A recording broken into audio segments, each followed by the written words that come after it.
Hey guys, 7WWE Rocks here, and thank you so much for joining me on episode 51 of Saturday Night's Kickout. Now, before I get into the regular episode, as you can see, obviously it is not nighttime, but this week has been really hectic with college and some personal stuff that I can't really get into. But I haven't been home in like a few days. Yesterday was the first time I was home since Monday, and I haven't been able to make many videos, but trying to make it up to you guys with all these videos, and I will actually start this last night. We'll review this either tomorrow or Monday. Yeah, most likely. But it's been an awesome DVD so far. I really enjoyed it. I've watched 3 matches, and they've been really good. So definitely will review this, and can't wait for that. Also, won't be talking about Lucha Underground, of course. Sadly, it was a very sad week because that 8/7 Central Time. Had no idea what to do. I was just looking at off into the distance, waiting for Lucha Underground to come on, and it never did because, of course, it is over. And I missed Ring of Honor, so not going to be talking about that. Sorry, I keep missing it. Just the new time. It's usually I would catch it on the repeat, but now that they don't have that 8/7 Central episode, I never get. I don't see it. They have it after Impact, but I'm always too tired and too wrestled out, honestly. But last but not least, before I get into the topic, I'm at a crossroads, kind of. No, not Cody Rhodes' finisher, but kind of at the point where after the Q&A, it seemed like people enjoyed that.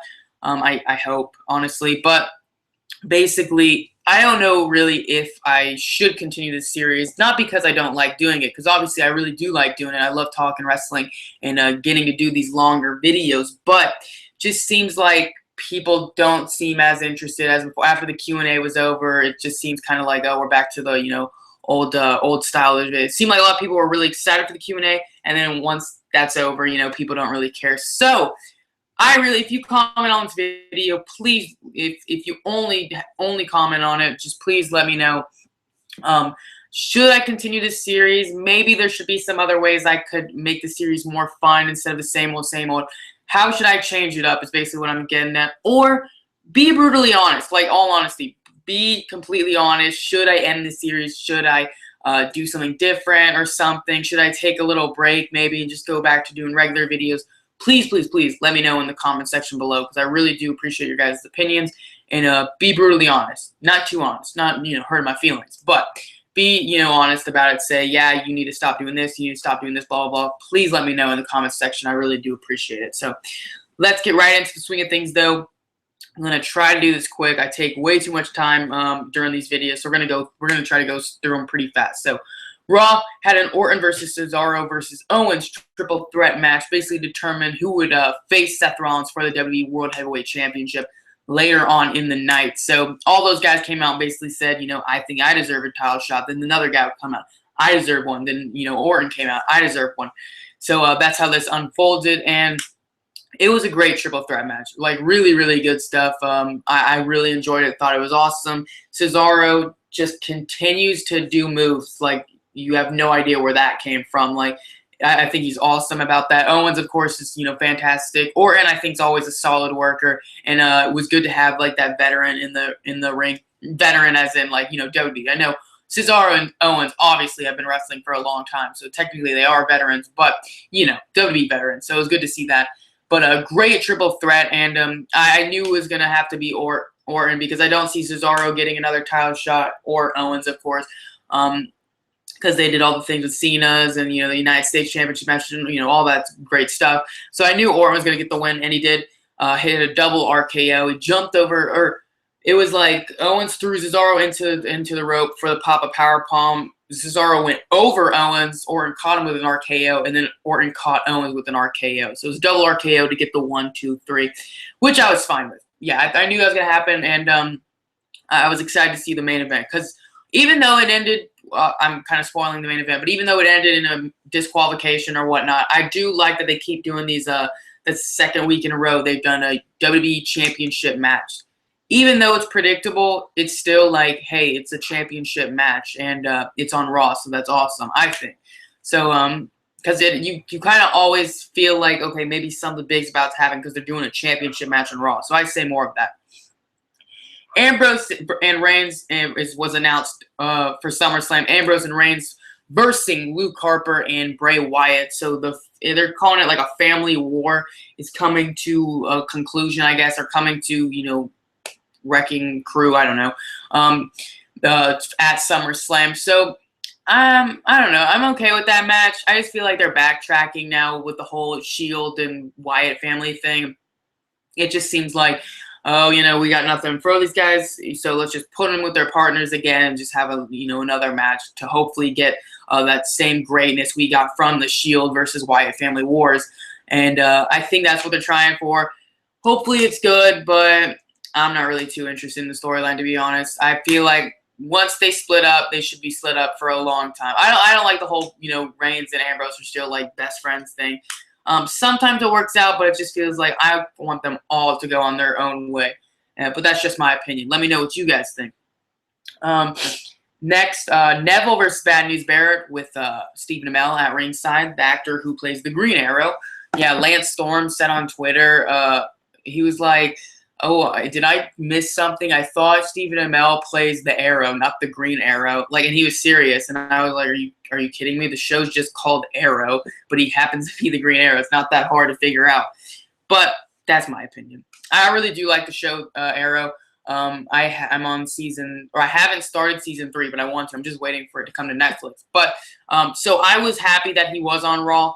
I really do like Stephen Amell, the actor, and I think he's really good. And he actually is a WWE fan, so that's really good. It's I hate when they have celebrity guests or whatever, and you can tell they're not WWE fans at all. And so Neville versus Bad News Barrett, and won in about 30 seconds. Just Barrett, I don't know what they're doing. They had him finally win. They had him win King of the Ring, then do that stupid rivalry with R-Truth, and finally win at the very end to get his crown, and then lose to Neville. I'm okay with Neville winning, obviously, but Barrett, I don't know what they're doing. But Neville hit this, red arrow, and then got the 1, 2, 3. That sent out Stardust to just attack Neville. Had a showdown, or a little stare down with Stephen Amell at ringside, and shoved his face, went back in the ring. Stephen Amell hops the guardrail, jumps up to the apron, jumps over the top rope, and spears Stardust and just starts beating the crap out of him. I thought that was awesome. I mean, did not expect that at all. I know he's in really good shape because of Arrow and stuff, and he has to be in shape for that TV series, but did not expect that at all. So that was really cool. It was an actual celebrity moment where I kind of marked out. I was like, wow, this is freaking awesome. Just because I really do love Stephen Amell and his work on Arrow. Now, the announcers I thought was so stupid. Michael Cole and JBL and all of them were like, he's a celebrity guest. He should not be, attacking, blah, blah, blah. He should not be trying to fight the wrestlers. He's here as a celebrity guest for the WWE. He shouldn't be doing that. Dude, Stardust shoved him in the face. I feel like he kind of Stardust had it coming to him.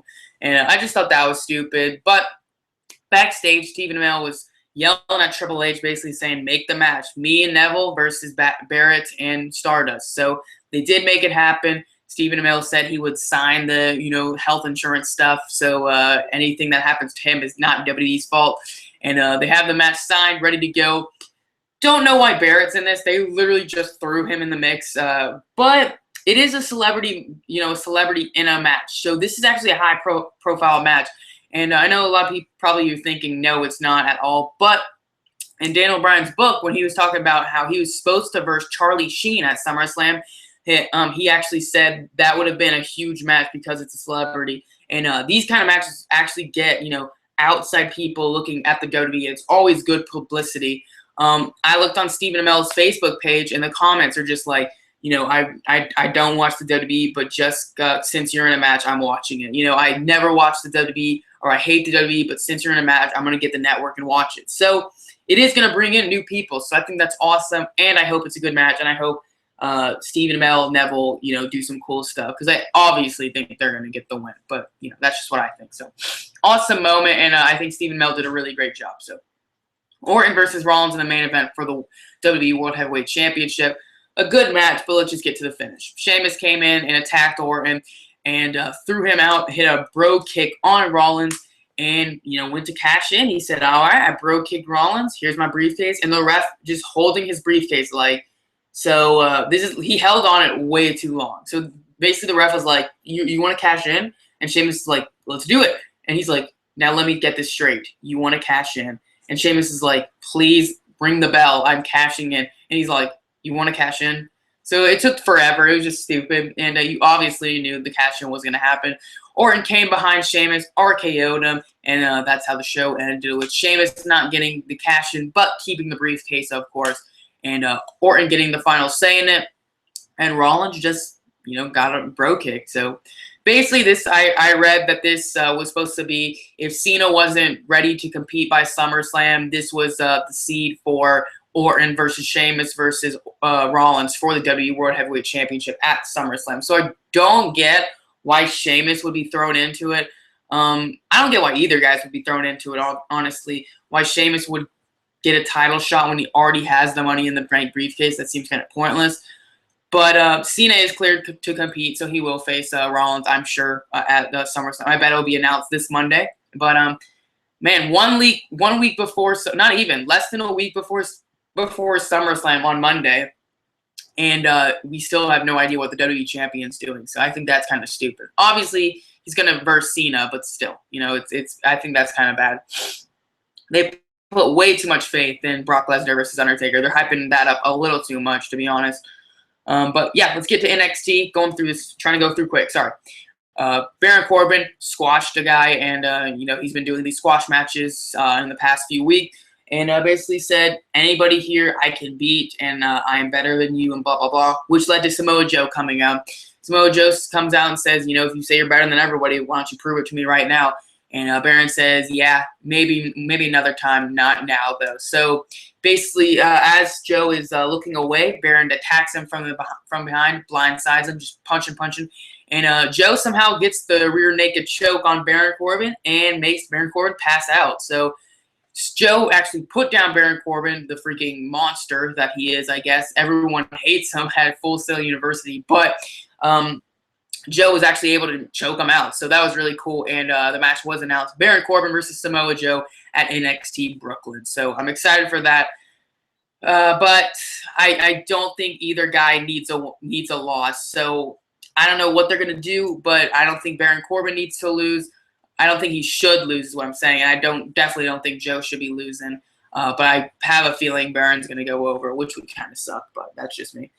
Apollo Crews, or Uhaa Nation, will debut at NXT Brooklyn, TakeOver Brooklyn. Can't wait for that. I think his debut is going to be awesome. And I'm just really glad he's going to get this big push. They're really hyping up his debut, so that should be really good. Sorry, my phone. Alexa Bliss slapped the Vaudevillains, basically saying, you can't do anything, and that the Vaudevillains say they have a plan at NXT TakeOver Brooklyn to contain Alexa Bliss, but she came into the picture when they were doing their promo and slapped them both and basically said, what are you going to do about it? You can't do anything, can't hit a woman. So she leaves, and I expect Diva debut, probably The Rock's, cousin or niece or something. I don't know. There's some really big diva related to The Rock in NXT that's been on house shows a lot. I feel like that's probably it or something, or some big diva debut, a big surprise that will contain Alexa. And I'll get to my predictions in a prediction video later on in the week. But yeah, I think it'll look good for the Vaudevillains. That's all I'm gonna say. But Ballard defeated Marcus Luis or whatever in to make the champ look strong. I hate Marcus Louis, to be honest. I hate the stupid. He got his head shaved or whatever. The stupid liquid fell on his head and took off all his hair. So he just loses his mind because of it. The next week he looks like he just screeches and yells and he's a monster. He doesn't know how to communicate. He just screeches. I hate characters like that. I just think that's so stupid and it's not realistic at all. But I love The Undertaker. That's not realistic, but still, the characters. I say this because when I went to Booker T's show, they had a few characters like this. The big guys that just scream and screech, and they're like Neanderthals. They don't know how to communicate. I hate characters like that. I just think they're so stupid. And but Balor got the win, but Kevin Owens came out and attacked him, power bombed him. So Owens gets the last laugh. But next week, I don't know what they're doing. Not a contract. They've already done a contract signing. But yeah, next week I'm sure they'll do something to hype up NXT TakeOver Brooklyn for their big ladder match, which I can't wait for. Next, Bayley versus Becky Lynch to see who would face Sasha Banks at NXT TakeOver Brooklyn in a good match. I expected it to be better.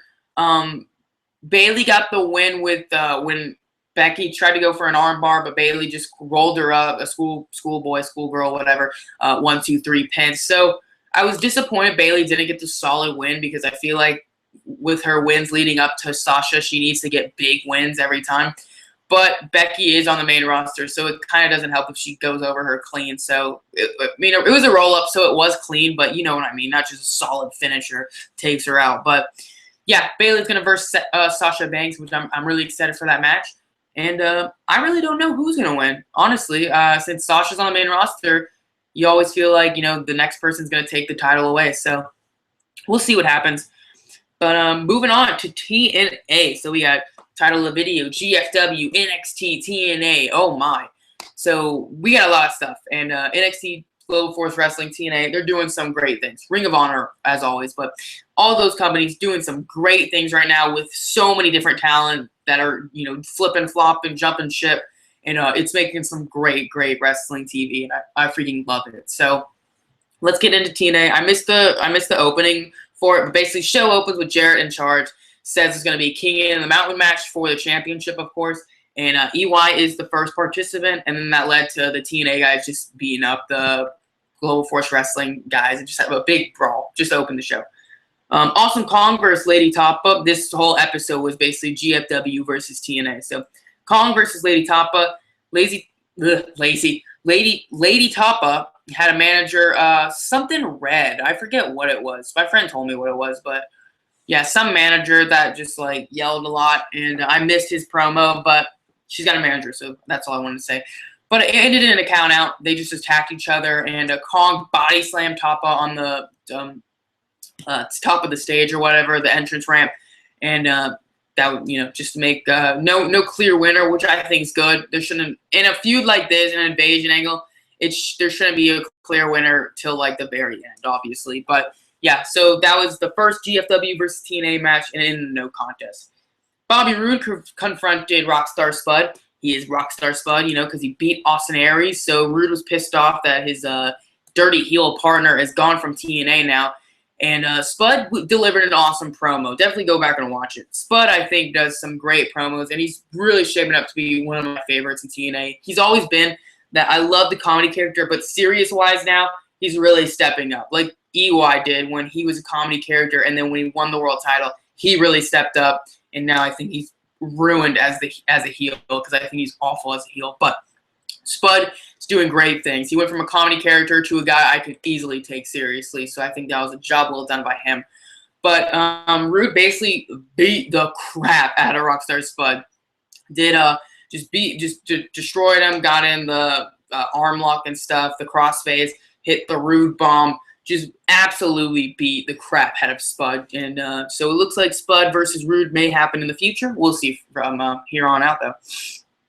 Next, Galloway was attacked. He was supposed to be in King of the Mountain match, but he was attacked backstage. No one knows who. So we got some random guy on the loose attacking Bully Ray and attacking Drew Galloway. So, yeah, I wonder who it is. I really do. Not really. But he's out, so basically they said they had to find a replacement, and we'll get to that later. Lashley versus Jesse to see who would go on to the King of the Mountain match, and Jesse, I think he shouldn't have been the participant. Lashley did get the win with a horrendous spear. It wasn't his fault. Jesse sold it horribly. Lashley went to spear him, and instead of just falling on your back like you're supposed to or doing the flip thing like everybody else, he fell forward. He literally got speared, fell forward into it. So I don't get how you sell that. A lot of people on the comment section for that TNA video were pretty rude about Jesse, saying they need to send him to developmental or he shouldn't be in TNA if he's selling like that. But I don't think we should go that far, but I don't know what he was doing. So Jesse's getting this big push as this monster heel now, yet he loses to Lashley right off the bat. So I think he shouldn't have versed Lashley. They should have just gotten someone else, like DJZ or somebody. But, what are you going to do? Lashley qualifies. He's in King of the Mountain. Tigre Uno versus Sanjay in another GFW versus TNA match. This didn't really feel like GFW versus TNA. It just because Sanjay's been with TNA so long, it seemed like it was just a regular TNA match, and Sanjay lost. So Tigre Uno just got a quick roll up 1, 2, 3, and TNA got the win for their side. So that I'll get to later with the Wolves and Lee thing. All right, so next, Matt Hardy says he wants another shot at EC3. I don't think he deserves one. You lost. Back to the line. That's basically what EC3 said. So, but it just led to Tyrus grabbing Matt Hardy from behind, EC3 hitting him with the championship belt, knocking him out. So we'll see where they go from here. Next, Wolves versus Trevor Lee and Brian Meyers. Yes, you heard that correctly. Trevor Lee and Brian Meyers tag teaming on television. So that's awesome. I love these guys. I love the Wolves. And it was a good match. I wish they had gotten more time. I wish it was maybe in PWG where we could see all these crazy spots. But for their first match, I know they do it again. Spoiler alert, sorry. They do it again, but I was just a little disappointed. I hoped they would have gotten a lot more time. But the Wolves ended up getting the win. And I just wish Meyers and Lee would have hit in more offensive moves. It seemed like just the Wolves were really doing the damage. But the Wolves got the win. So this I really don't get. Because I don't get why you bring in these guys, do a big invasion angle. Not really invasion, but GFW versus TNA, and you have TNA win both of the matches. If you count Kong slamming Tapa on the ramp as winning, that's 3 matches they won right there. So that I don't get. Now, I don't say have the GFW guys come in and just demolish them, because you've done that wrong before. When Angle came from WWE and beat Samoa Joe's 18-month streak, it just seemed like, okay, a WWE guy just came in and just showed your best TNA guy that he's better than him. So you shouldn't do that. That's what AJ Styles said that he didn't really feel was right.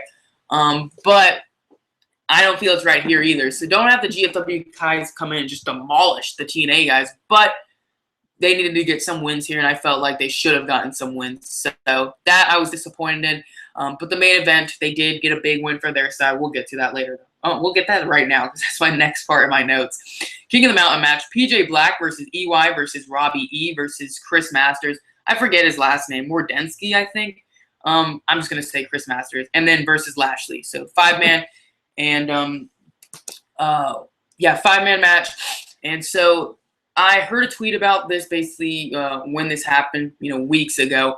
And the person that tweeted this match saying, it seems like EY is the only one that knows the rules. So I didn't really get what that meant until we watched the match where it actually aired.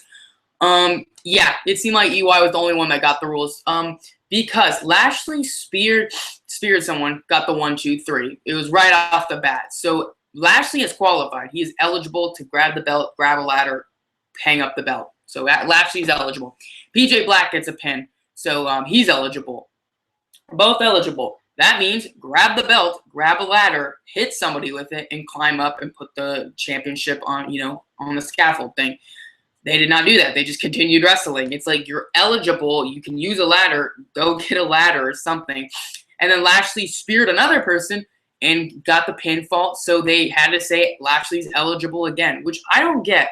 My friend Gfw Tna 1152, go check out his channel, brought up a good point basically saying, Lashley wants to, put more guys in the, Shark Tank box thing, which I agree with. But the first time you're eligible, I don't get why you continue wrestling. Why not roll out, grab a ladder, and start hitting people with it, putting on some damage, not just continually doing it. Then grab a ladder, hit some guy, pin him, and then climb up the ladder. It didn't make sense. And Lashley being eligible twice and not going for a ladder once, I just really didn't get. But there are some cool spots. Robbie E was just added to this match as Galloway's replacement. I didn't really get why, but he did a cool little jump off the tank. It was like Galloway's, but it was just a regular splash. It wasn't a senton. So that was an all right spot. I think Robbie E got power driven by EY on the stairs, which looked brutal. So that was really cool. The finish came where basically I think EY was on the ladder. Lashley was on the rope, top rope, jumped off it, speared EY in midair. It looked really, really good. They made it look awesome. When Lashley was on the ground, PJ Black got up on the ladder, not on the top of the ladder, but just like the middle of it. Did a 450 splash, drove his knees right into Lashley. It looked brutal. Right in the chest of Lashley. It looked brutal. And PJ Black got the championship and put it on the scaffold. And so he is the King of the Mountain champion. So that was really cool to see a GFW guy get the win. But yeah, it just seemed like they didn't know the rules. And the whole Josh Matthews continued to say it. As soon as if you have the belt and you get beat, punched or whatever, and you drop the belt, it must be returned to the refs. And they did not do that at all. Drop the belt, it would just sit there. No ref went to go get it. Matthews said later on during the match that, the refs are trying to get it, but the wrestlers are just too quick for them. No, they laid it on the freaking mat and just did nothing with it. Plus, there's a ref in the middle of the ring, counting the pinfalls and submission stuff, so he could have grabbed it and gave it to the other ref. But yeah, they just dropped it and just would do nothing with it. So that I didn't like, but a good match nonetheless. So TNA, I think they really need to pick up with this angle. I just hope it doesn't end really crappy, and I feel like it is. I feel like they're not going to know where to go with this, but we'll see once it goes on TV and we see it, live. Top 5. This one was hard because, no Lucha Underground, no Ring of Honor. I missed so much wrestling. But top 5, The Wolves. 4, Bailey, because she got her big win against Becky. 3, Stephen Amell, just because it was awesome. I really loved that moment. I know a lot of people were probably like, that's a really stupid choice, but that's what I picked. 2, Randy Orton. Won the big 3-way and didn't necessarily lose the championship match. And number 1, PJ Black, because he did win the King of the Mountain championship. So match of the week, I went with the triple threat, Randy Orton versus Cesaro versus Kevin Owens. And that should be really good. Or that was a great match, obviously. Kick out segment where I talk about all the positives in wrestling. Basically, triple threat was awesome. We got Brock and Undertaker in the same building at the same time. That should be really, sick. Hopefully they, I don't know if they will fight this time since they already did it. So maybe they'll just have a little stare down confrontation. But we'll see where it goes. TNA. I'm hoping this GFW and TNA angle really goes places and really, really starts picking up. Ring of Honor, they got Field of Honor coming up, and the Philadelphia show the day before, which has an amazing card. Both cards are freaking phenomenal. Takeover Brooklyn, SummerSlam next week, 4 hours. I don't know how I'm going to do SummerSlam 4 hours. That seems so unnecessary, but it is what it is. The pay-per-view, 2 great events, I think. TakeOver and SummerSlam really should do really well. So I'm looking really forward to that. But yeah, that's about it. Thank you so much for watching. Like, comment, subscribe, all that good stuff. Follow me on Twitter at 7WRocks. And I really hope you enjoyed the show. And yeah, let me know if you want me to continue doing this series. If you skipped ahead, go back to the beginning of it. And I asked a question, where should I continue the series and whatnot. So please go back and answer it in the comment section. So thank you so much for watching. Enjoy the rest of your Saturday. And as always, have a nice day.